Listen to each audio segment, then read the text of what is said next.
Is there a haunted lake in Georgia? I was in Atlanta just a few weeks ago, and one of my friends was telling me all about these ghost sightings at Lake Lanier in Forsyth County, Georgia. And I thought it was interesting, but didn't really think about it much more until just a couple days ago, I got an update that 3 people died in the lake last week. And apparently they are just the latest in an extensive string of mysterious deaths dating all the way back to the 1950s. In addition to being one of the most deadly lakes in America, locals also firmly believe that Lake Lanier is haunted. Reports of ghost sightings around the lake, including a mysterious woman in a blue dress, have persisted for years. And so today, we're going to be taking a look at the disturbing history of Lake Lanier and its reputation for supernatural occurrences. Before we get started, though, I wanted to let y'all know that our very own producer, Josh, just released a stand-up comedy special right here on YouTube, and I want y'all to go show it some love. Producer Josh couldn't be with us today, but his stand-up comedy special, Toys for Sale, is available on the Comedy Frequency channel, so y'all go check it out. I know he would appreciate it. I've also got a stand-up comedy special coming out called The Cult Kid, and that will be available right here on my YouTube channel August 18th. Okay. Now let's get back to this haunted lake. Lake Lanier is located in Forsyth County, Georgia, about 50 miles or so north of Atlanta. It's the largest lake in Georgia, and it was created by the U.S. Army Corps of Engineers. So it's a man-made lake, and millions of people visit it every single year. Over 700 people have died at the lake since it was created, with over 200 deaths just since 1994. Rumors of hauntings and supernatural occurrences at the lake have persisted for years, and really it doesn't surprise me with the number of people that have lost their lives. 700 people seems like a lot, but I wanted to compare that statistic to a lake that I'm a little bit more familiar with, Lake Travis in Austin, Texas. So 61 people have died on Lake Travis since 2010, which is a rate of about 5 deaths per year. Compare that to Lake Lanier, which claimed the lives of 216 people between 1994 and 2022. So that's about 8 deaths per year. So 8 per year at Lake Lanier versus 5 per year at Lake Travis. That's a lot. Now, you could say that some of that is because of the high traffic at Lake Lanier compared to Lake Travis, but there's more to this story. When Lake Lanier was initially created, close to 1,200 people were displaced.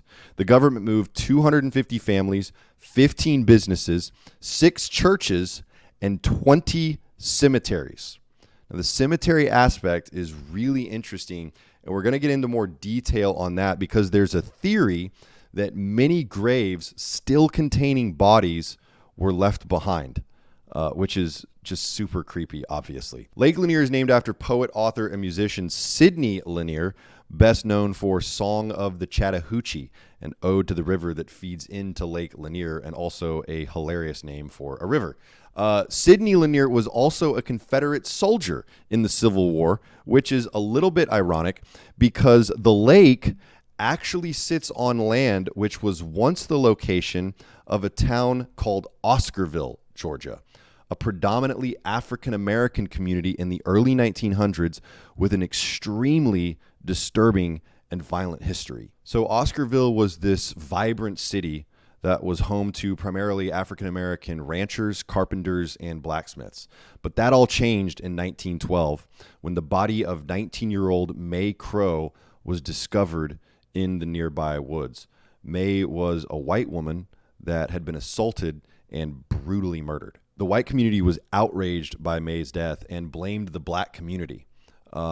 Their solution was to unleash the Night Riders, a violent gang dead set on avenging May's murder. On September 7th, 1912, Sheriff William Reed arrested 2 black men allegedly tied to the murder of May Crow. But before they ever made it to trial, a mob seized one of the suspects, Robert Edwards, a 24-year-old farmhand, right out of the jail. They beat him to death and then hung his body from a telephone pole in the town square. The other suspects allegedly confessed to killing Maycrow, but their confessions were said to be under duress and even torture. 16-year-old Ernest Knox and his 17-year-old alleged accomplice, Oscar Daniel, were convicted by an all-white jury and sentenced to death by hanging, which was carried out weeks later in what became a public execution. But it didn't stop there. Retaliation continued as the Night Riders bombed the local church, set buildings ablaze, and forced nearly 1,000 residents to flee for their lives within a mere 4 months. George Rucker is a descendant of Oscarville's former residents and said that his great-grandfather, Bird Oliver, lost everything during the attacks. Rucker said when the Night Riders came through, his great-grandfather had to leave everything, including his 100-acre farm. As the Night Rider mob pursued them, the displaced residents tried to hide near the Chattahoochee River, but upon reaching a bridge, they faced a deadly decision. They could either swim or drown. Unfortunately, most of them did not survive, and Rucker's great-grandfather lost several siblings in the desperate escape. After these incidents, the violence and terror that swept through Forsyth County forced every black person in the area to flee for their lives. Only 24 of the nearly 40 black landowners in Forsyth County at the time were able to sell their land. The other properties have no record of sale, and some believe that white residents just took the abandoned land as their own. This part of Georgia history was all but forgotten until years later when Forsyth County and the Army Corps of Engineers decided to create Lake Lanier. As bulldozers and excavators began the work of creating the lake, they uncovered long buried remains of the community of Oscarville. Homes, churches, and graves were unearthed, revealing intentionally erased history. So all of these people forced out of their homes. This is the disturbing history behind the land that was used to create Lake Lanier. But it does not stop there. The lake was created in 1956 with the completion of the Buford Dam on the Chattahoochee River, which flooded a valley that contained multiple cemeteries, fueling beliefs that it is cursed. Historians say that unmarked graves and other structures were swallowed up by the water, but the controversy surrounding the lake started long before its construction. Before the lake took over this area, it was a lush and fertile location filled with wildlife, but Atlanta and surrounding counties needed access to power and water, and that's when the U.S. Army Corps of Engineers decided to create the lake. Obviously, the government offered locals money for their farmland, but most of it had been in families for generations, making it almost impossible to put a price tag on it. Historian Lisa Russell writes that at first, the government assured landowners that they were being paid the true value for their land and buildings, but residents found it hard to price generations of memories, hard work, and deep roots. But remember, this is in 1956. And a lot of this land had most likely been stolen from the former residents of Oscarville 40 years prior. But to the new owners, this land was priceless. Eventually, about 700 families sold a total of 56,000 acres to the government, which built a dam on the Chattahoochee River to form the lake. 700 families sold their property. There's been about 700 deaths since the lake was created. Coincidence? To prepare the land to be filled with water, the Army Corps of Engineers demolished or moved anything that they considered dangerous. They uprooted trees and hauled them away. Barns and wooden structures that could float or endanger watercraft were also moved, and major infrastructure, such as bridges and water intakes, were relocated. But the community had several cemeteries. And while the Corps identified and moved marked graves, it is very likely that many unmarked graves were inadvertently left behind. So according to the Corps, they made every effort at the time to locate these unmarked burials. But with the limited technological capabilities of the 1950s, it is highly likely that the unanticipated finds of human remains are possible, dating all the way back to the Civil War and beyond. An old auto racing track in Gainesville was also left behind.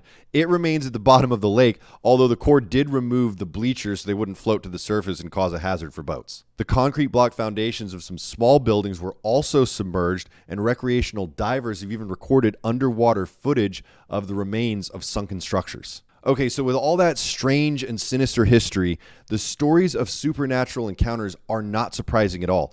But even more surprising are the number of deaths that can be attributed to Lake Lanier. So as I mentioned at the beginning of the episode, 3 people became victims of the lake just last week. Saturday, the Georgia Department of Natural Resources say that a 61-year-old Stone Mountain man disappeared when he dove off the side of a boat in the lake and never resurfaced. Tracy Stewart's body was found just after 9 p.m. in the lake. Police used the Apple Watch he had been wearing to identify his location. That same night, 27-year-old Leonardo Martinez was reported missing when he too went under while swimming near a boat. Authorities are still searching for Martinez's body, and his family has said that they are praying for a miracle. These deaths come just days after 24-year-old Thomas MILNER was killed when officials say he was electrocuted after jumping off of a dock into the water. The Forsyth County Sheriff's Office say MILNER entered the water from his family's dock and was heard screaming for help shortly after. A neighbor pulled MILNER from the water and he was rushed to the hospital where he later died. Apparently, there was a power box that had gone into the water, and that's how MILNER was electrocuted. So that's 3 deaths directly attributable to the lake just last week, and 6 in 2023. But over 700 people have died in Lake Lanier since it was created, and there's a couple other instances that I want to cover. Most notably was in 2012 when Usher's stepson Kyle Glover was killed when he was hit by a jet ski. He was only 11 years old. Kyle's mother, Tamika Foster, is now petitioning to have Lake Lanier completely drained. In 2019, a fisherman discovered a submerged minivan in the lake with the body of 56-year-old Van Dobbs still inside. He had disappeared months earlier. And in 2021, 25-year-old DORIAN PINSON drowned while he was with friends on a rental pontoon boat for a late-night excursion. He was swimming with 2 friends when their boat started drifting away, and his friends were unable to rescue him. Here's the strange thing that I keep seeing about these accidental drownings on Lake Lanier. I've read a lot of the reports, and most of them indicate that the victims were swimming when they began to struggle. No indication of why they started struggling, what caused them to struggle. Like with DORIAN PINSON, he was with 2 friends, and they both made it back to the pontoon boat. DORIAN was a star athlete, and there was no reason for him to suddenly begin struggling, unless there's something more sinister at play here. But deaths aren't the only strange incidents associated with Lake Lanier. Just a few weeks ago, on July 11th, a rabid beaver attacked a woman on the lake. I didn't even know beavers could get rabies, but apparently at Lake Lanier, they do, and they're just out here attacking and biting people. And then earlier this year, a 25-year-old woman was attacked by an unidentified female assailant with a baseball bat and a rock. No motive was established for the attack, and police still haven't identified a suspect. So with a history of death and violence associated with Lake Lanier, you have to ask, is the lake haunted? And a lot of locals and other people familiar with the lake would say absolutely yes, it is haunted. There have been multiple ghost sightings at Lake Lanier, but probably the most famous and recurring haunting is the Lady of the Lake. Legend has it that a woman wearing a blue dress with handless arms and an eyeless face wanders the edge of the lake trying to drag victims underwater. Could the Lady of the Lake be the ghost that's responsible for the deaths of swimmers like Dorian Peterson, who began struggling in the water with no explanation? The story of the Lady of the Lake ties to the first reported body found in Lake Lanier. In 1959, a fisherman found the decomposing body of a woman underneath the Jerry D. Jackson Bridge. A body had floated to the lake's surface, missing 2 toes from its left foot and both hands removed from its arms. Now, 2 young women had gone missing the previous year, and locals were convinced they already knew the identity of the body. 18 months prior to the body's discovery, 23-year-old Delia Mae Parker Young and 37-year-old Susie Roberts left a dance party to take their car for a joyride and were never seen again. Delia was said to have been wearing a blue dress the night she vanished, and the body found by the fishermen was reported to still be wearing scraps of the same blue dress. But authorities had no way to positively identify the body. The women's families thought there was a possibility that Susie and Delia ran off together, but deep down, they did believe the lake had taken them. Susie's family received reports that she might be in Chicago or Florida and wondered if she survived but had amnesia and just didn't know where to go. But that all changed in 1990. That's when renovations to the Jerry D. Jackson Bridge began, and divers discovered Susie's body, still inside the car that had disappeared at the bottom of the lake. Police determined that after Susie and Delia left the party that night in 1958, Susie lost control of her car and drove off the bridge. Interestingly enough, at the time of their disappearance, police did find tire skid marks on the bridge, indicating a car might have lost control, but they searched the lake and found nothing. After positively identifying Susie's body from dental records, police concluded that the body found floating in the lake 31 years earlier had to have been Delia. So Delia's body had been sitting in this unmarked grave for over 30 years until finally Susie's body was discovered and authorities relabeled Delia's tomb. But again, locals claimed they knew all along it was Delia because dozens of people around Lake Lanier had seen her after she vanished, appearing as a ghostly apparition wandering down the highway and around the lake shore in that blue dress. There's also the story of a young boy who drowned years ago and still haunts Lake Lanier. According to legend, his spirit remains in the area, and visitors have reported seeing a ghostly figure of a boy walking along the shore. Some have even claimed to hear his cries for help echoing across the water. Other visitors have reported strange noises, eerie feelings, and even ghostly sightings while exploring the lake and its surroundings. Some say that the spirits of displaced residents still roam the shores, while others claim to have seen ghostly apparitions in the water. But that's not all. Multiple people have seen a shadow figure in Lake Lanier sitting on a raft with a pole to inch himself forward and backward and side to side with a lantern to see. There are also reports of strange sounds emerging from underneath the water. Some people claim to hear church bells from a sunken church, but authorities say no such structure was ever known to be left behind. Also in 2017, longtime diver Buck Buchanan told local media that he sometimes felt body parts in the lake during his many excursions. He said he would reach out into the dark and feel an arm or a leg, but it didn't move. Here's the thing. I've had my own fair share of encounters that I can't explain. Call it ghost sightings, supernatural experiences, whatever you want to call it. There is one that I will never forget. It was when I lived at my old house here in Texas. I had decided to go out into my backyard one night, and I had a large deck. So as soon as you walked out my back door, you stepped onto this deck with a fence around it and a few stairs leading down into my backyard.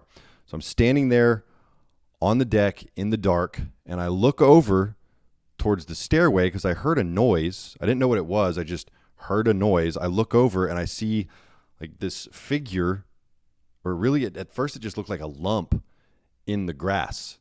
And, you know, I got like a little bit closer because all I could see was just like this dark lump in the grass. And as I got closer, I realized that it was moving. The lump was moving, and I got even just a little bit closer. I don't know why I even stayed outside at this point.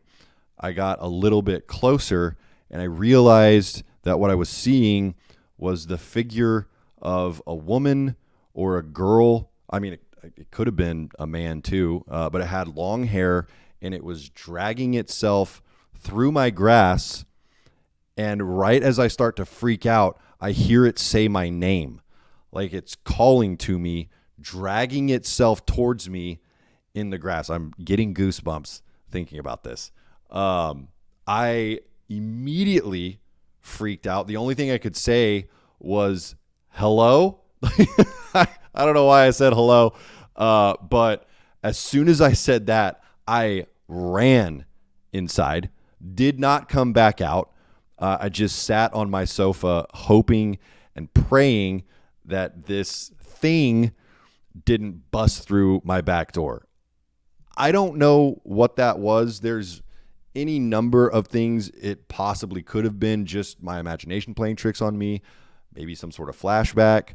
I am almost positive I was completely sober at the time. So this was just one of those things that I can't explain, but it makes me believe that these kind of sightings are absolutely possible. Just the history of Lake Lanier with Oscarville and the Night Riders is enough to convince me that it is probably haunted.